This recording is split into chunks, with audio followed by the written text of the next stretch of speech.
मैं जब 12 साल की नादान नाबालिग बच्ची थी, अच्छा, तभी मेरे लांछन मेरे दामन पे दाग लगा दिया गया। अच्छा। पर्दा प्रथा का तो यहाँ योजना बहुत ज़्यादा है। जी मैम। मतलब दुपट्टा गिरा तो सर पर से क्यों गिरा? तो which belongs to you that comes to you बोला जाता है ना कि जो आपका है वो आपके पास ज़रूर आएगा। ऑटो रिक्शा चलाना शुरू की हैं। ऑटो रिक्शा इसलिए चला रही हैं क्योंकि वो बहुत सारी मजबूरी का सामना कर चुकी हैं, बहुत सारी परिस्थितियों से गुज़र पढ़ चुकी लिया है। तो बोला मैं प्याज नहीं बेचूँगा, मैं ऑटो रिक्शा नहीं चलाऊँगा। लेकिन ठीक है आजकल एग्ज़ाम्पल सेट हो रहा है, एमबीए करके लोग चाय बेच रहे हैं और बहुत अच्छा कमा भी रहे हैं। तो लेकिन आपके दिमाग में कैसे आया कि अब मैं ऑटो अगर चलाती हूँ? छेना हथौड़ी का मार नहीं बर्दाश्त करेगा, वो वो कभी कभी मूर्ति नहीं अच्छा बनेगा। मूर्ति नहीं बन सही बात सकता है। है। का झांसा देके मेरा ज़िंदगी बर्बाद तो कर दिया, लेकिन वो कभी खुश नहीं रहेगा। नमस्कार, प्रणाम, सलाम, आप देख रहे हैं न्यूज़ चंक्स, मैं आपका स्वागत करता हूं अपने चैनल पे।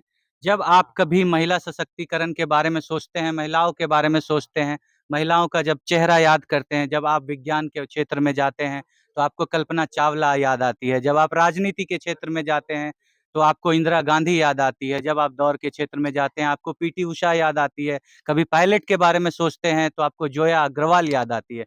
उसी तरह से बिहार के एक छोटे से कस्बे झिटकिया से एक महिला ने ऐसे महिला सशक्तिकरण का उदाहरण पेश किया है। लेकिन उन सभी चीज़ों को त्यागते हुए, समाज से लड़ते हुए, परिवार से लड़ते हुए, लोगों से लड़ते हुए, एक महिला ने एक ऐसा उदाहरण प्रस्तुत किया है, वो ऑटो रिक्शा चलाना शुरू की हैं। ऑटो रिक्शा इसलिए चला रही हैं क्योंकि वो बहुत सारी मजबूरी का सामना कर चुकी हैं, बहुत सारी परिस्थितियों से गुज़र चुकी है।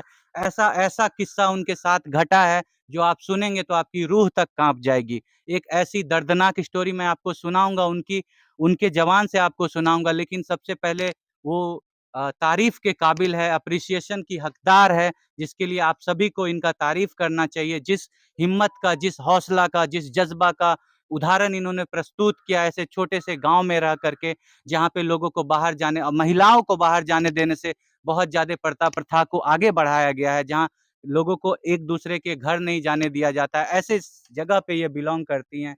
इतने गरीबी में रहकर, इतने गरीबी से जी करके, सभी लोगों से लड़ करके सामने आई हैं, सामने आकर के ऑटो रिक्शा चला रही हैं, ऑटो रिक्शा चला के अपने परिवार का पेट पालन कर रही हैं। इस घर में कोई पुरुष नहीं मौजूद हैं, सिर्फ़ महिलाएँ मौजूद हैं और इनकी इनकी जो हिम्मत है, जो हौसला है, जो जुनून है, उसके कारण आप देख सकते हैं कि अपने पूरे परिवार को पाल रही हैं, अपने बच्चे को पाल रही हैं। इनके साथ बहुत ज़्यादा पहले गलत हो चुका है, इनका जो पति था, वो उनको छोड़ के जा चुका है, इनके पिता मौजूद नहीं हैं और इन सभी परिस्थितियों से लड़ते हुए ये जो महिला हैं, ये इस समाज के सामने आई हैं, ऑटो रिक्शा चला कर के जो जज़्बात प्रस्तुत किया है, उसके लिए तारीफ़ के काबिल हैं। मैम, स्वागत है आपका मेरे चैनल पे। जी, आपको धन्यवाद। आपके आपके हिम्मत को बहुत-बहुत एप्रिसिएशन है हमारे और हमारे जी, व्यूअर्स की शुक्रिया। तरफ से।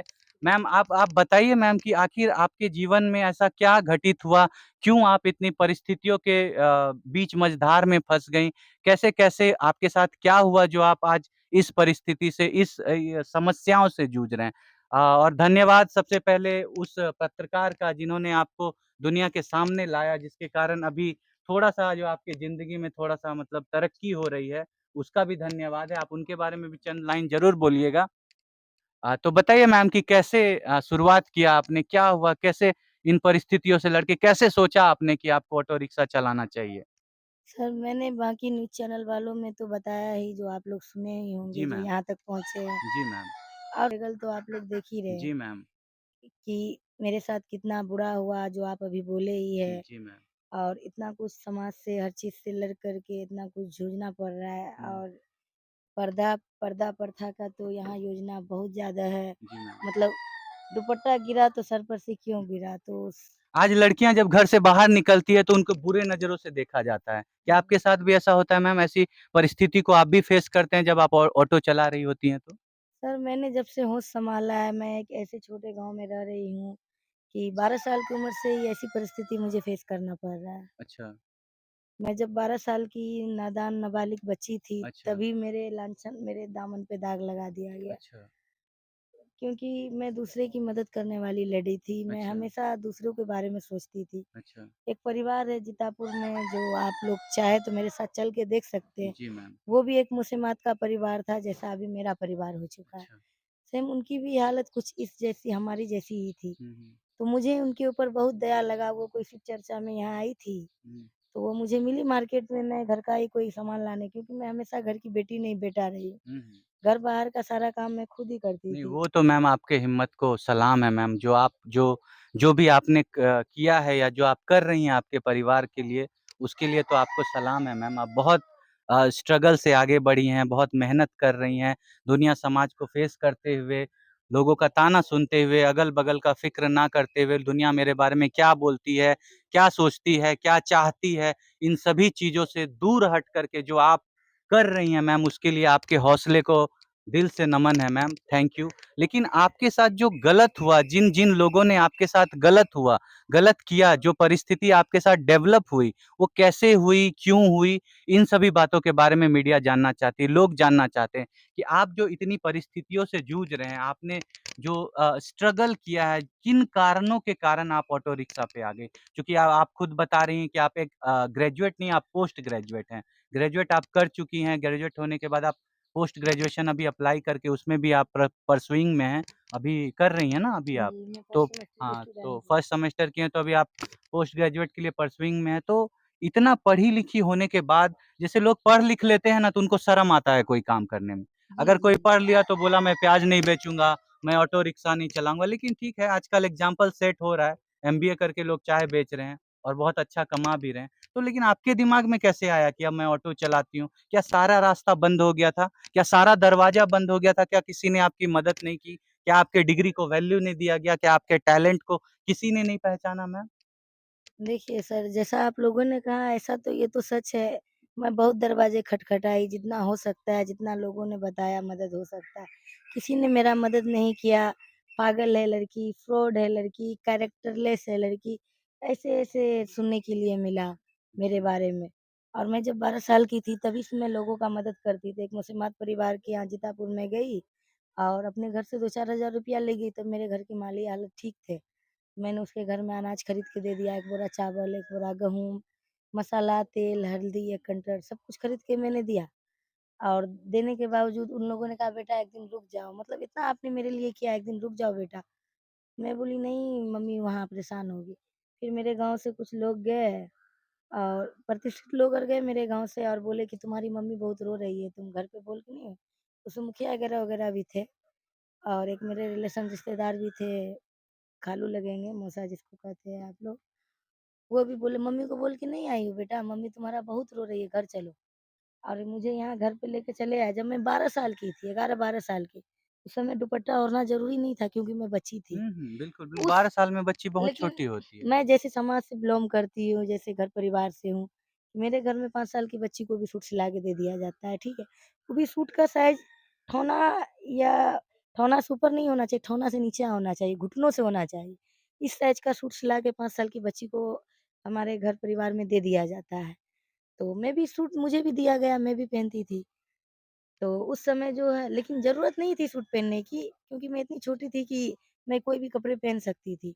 लेकिन समाज में प्रथा नहीं था कि तो वहाँ यहाँ के कुछ लोग गए स्कॉर्पियो लेके और मुझे बोले कि तुम बेटा चलो घर। मैंने कहा मैं तो अभी आई हूँ, इन लोगों से मिली हूँ, ये लोग मुझे बहुत प्यार दे रहे हैं, मैं जाऊँगी बाद में। कहा नहीं मम्मी तुम्हारी बहुत रो रही, तुमने अपनी माँ को नहीं बताया कि तुम यहाँ जीतापुर आई हो किसी की हेल्प करने के लिए? मैंने कहा नहीं मम्मी को तो नहीं बताया, मैं कॉलेज आई, कॉलेज से डायरेक्ट यहाँ चली आई।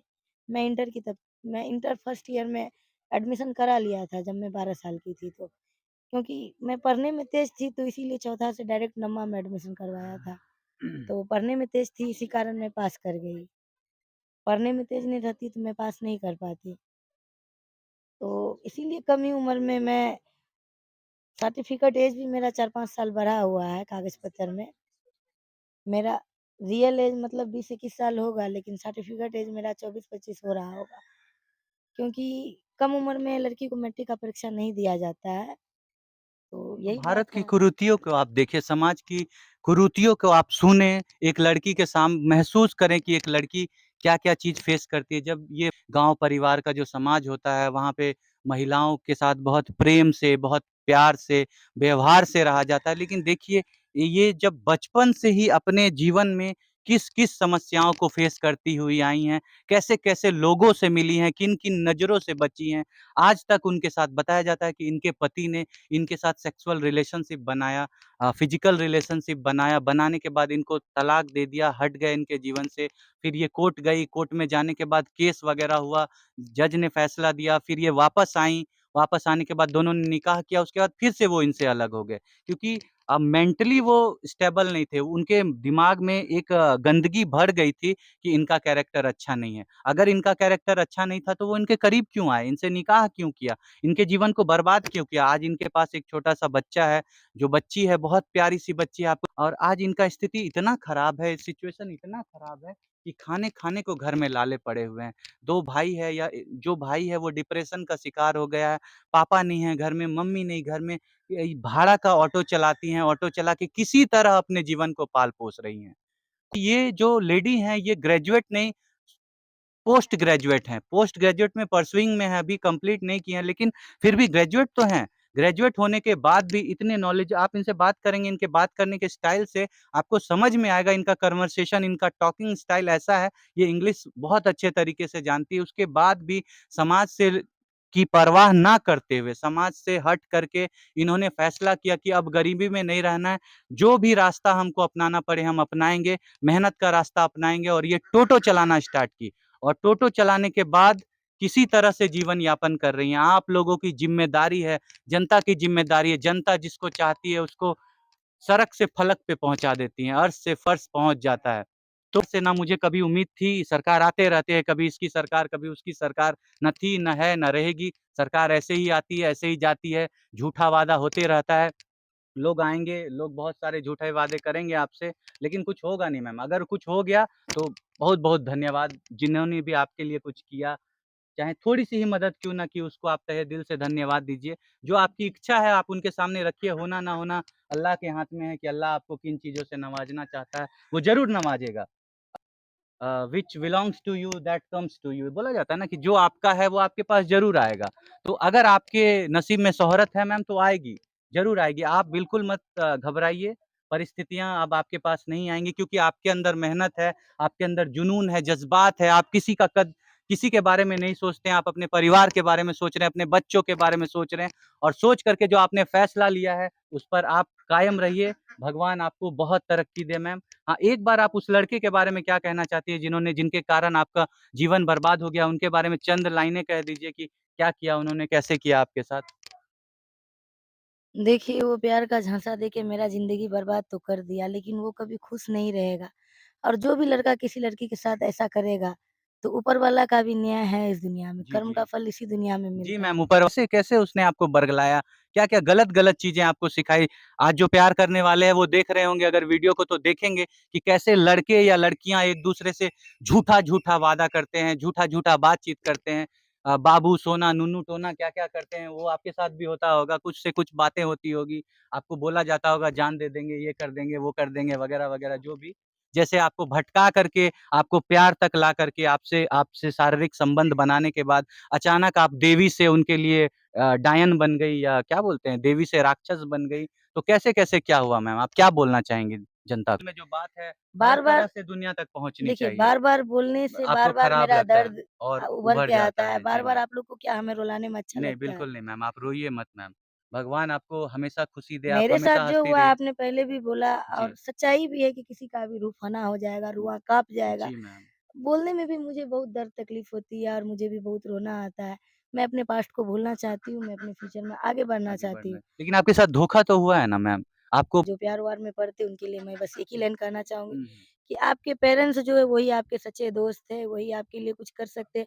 भले पेरेंट्स का बात, डाँट-फटकार 2 पल के लिए आपको खराब लगता है, छेना हथौड़ी का मार जैसा लगता है, लेकिन जो पत्थर जैसे एक सूर्यवंशम मूवी था उसमें भी ये लाइन बोला गया था जी मैम। और मैं भी उस लाइन को दोहराना चाहूँगी। जी मैम। अमिताभ बच्चन जी का ये मूवी था, हुँ, हुँ। उनमें ये लाइन बोला गया था कि जो पत्थर छेना हथौड़ी का मार नहीं बर्दाश्त करेगा, वो वो कभी कभी मूर्ति नहीं अच्छा बनेगा। मूर्ति नहीं बन सही बात सकता है है। मैम, बिल्कुल तो वही सही। लाइन मैं कहना चाहती हूँ कि ये कड़वी सच्चाई है, ये मूवी की दुनिया में नहीं ली जाए, ये रियल लाइफ़ में भी लागू होती है कि इंसान को माँ-बाप का डाँट फटकार या मार का बुरा मतलब नहीं निकालना चाहिए, क्योंकि किसी के भी पेरेंट्स हो, आपके हो, हमारे हो या दुनिया में किसी के भी हो, वो हमेशा आपका भला ही चाहते हैं। जी मैम, कल का आया हुआ कोई लड़का आपकी लाइफ में या कोई लड़की वो आपका भला कभी नहीं चाह कभी नहीं सकता। सोच सकता है, वो सही बात। सिर्फ़ आपको बरगला सकता है। बरगला सकता है, जो नग बहला-फुसला के आपसे जो भी गलत का बाक जो उसकी अपनी इच्छा है वो आपसे पूरा करवाएगा। बाकी आप अपना स्वार्थ देखेगा बाकी हमेशा। आपकी लाइफ़ है, आप स्वतंत्र हैं, इंडिपेंडेंट हैं, आप भारत के वासी हैं। आपको आपको जो सही आज़ादी ल है, जो आपको सही लगे आज़ादी है, करे। करिए, हाँ, लेकिन मेरे साथ जो हुआ मेरे हिसाब से ये सब नहीं करना चाहिए। जो इंसान करता है पेरेंट्स के खिलाफ जाके किसी को लाइफ़ में इन्वॉल्व करता है, किसी अननोन पर्सन को अननोन मेरा तो रिलेशन हमको बर्बाद कर दिया। जी मैम, खलेरा खुद का भाई लगता था, वो मेरा ज़िंदगी बर्बाद किया। जी, अननोन पर्सन क्या कर सकता है, क्या वो कर आप लोग सोच सोच सकते हैं। सकते हैं, सही बात। तो इसलिए माँ-बाप जो करते हैं बेटी है तो उनके लिए फिर क्या कहते हैं जैमिनी प्रिंस वो उनके पापा ही लाएँगे, बोलते हैं ना मेरे जी पापा मैम, जी, लाएँगे, जी। तो पापा जो लाएँगे बेस्ट ही लाएँगे, इसीलिए अपने मन से ये डिसीज़न नहीं लेना चाहिए, कोई प्यार-व्यार नहीं होता है। अगर आप पढ़ते हैं तो वो आपकी शायद ज़िम्मेदारी है। शायद आपकी हालत नगमा परवीन जैसी हो सकती है, लेकिन मैं तो नहीं चाहूँगी मेरे जैसी किसी दुश्मन की भी हालात हों। जी मैम। तो अभी आप मिले थे नगमा परवीन से, उनकी बातों को आपने सुना, आपने जाना कि उनके साथ उनके जीवन में कितनी परिस्थितियाँ आई, लेकिन उन सभी परिस्थितियों से लड़ते हुए, आगे बढ़ते हुए उन्होंने समाज से लड़ते हुए अपने परिवार का पालन-पोषण का निर्वाह किया, परिवार का पालन-पोषण किया। तो इनसे फिर आगे भी मिलते रहेंगे, इनकी हालात को जानते रहेंगे। जब ये जो परिस्थिति है इनकी हट जाएगी तब भी इनका इंटरव्यू हम लोग ज़रूर लेंगे। तो फिर आपको अगले वीडियो में मिलते हैं, तब तक के लिए धन्यवाद। Thank you.